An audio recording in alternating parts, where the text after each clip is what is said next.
morning's health news, we're following a decision by the FDA to ban another 6 synthetic food dyes used in our foods. Here to break down what this means is registered dietitian Katie Conrad-McCoy from Kettering Health. Thank you so much for joining us this morning.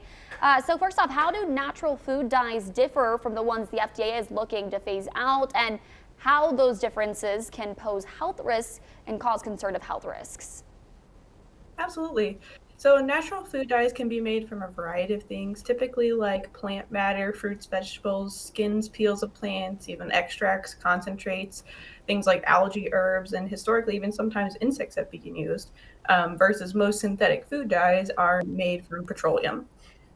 And so part of the health risk associated with that is that there's not a lot of research that we know about these, even though they've been approved for use by the FDA, there's still controversial research.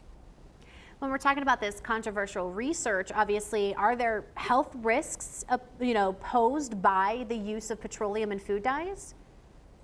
Yeah, so there's some evidence that in animal studies that these synthetic food dyes can possibly contribute to cancer, and also other evidence that possibly contributing to hyperactivity in children.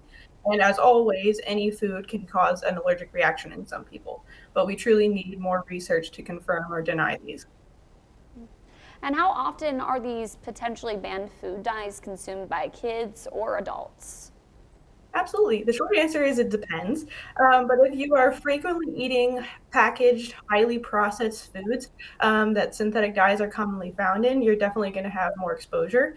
Some of those common foods can be things like breakfast cereals, desserts, frozen sweets like ice cream, baked goods, carbonated beverages, any type of pop or energy drinks, especially candy, even condiments, and surprising places like pickles.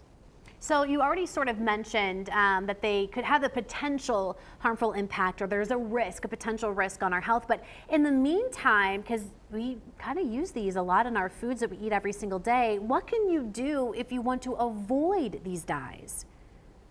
Absolutely. So first off, read your ingredient labels. I know this is not always possible for everyone, but if you can, try to take a look at that back of the label and take a notice at what's in your food. And then also secondly, avoid highly processed foods as often as possible. This will benefit you in two ways. It will help you avoid the food dyes, but it will also help reduce your intake of added sugars, unhealthy fats, highly refined foods, which are already closely correlated with negative health effects.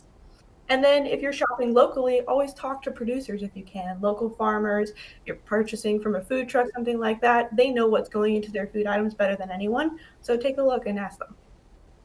Katie, thank you so much for joining us this morning, and thank you for keeping us updated on this really important topic right now. My pleasure.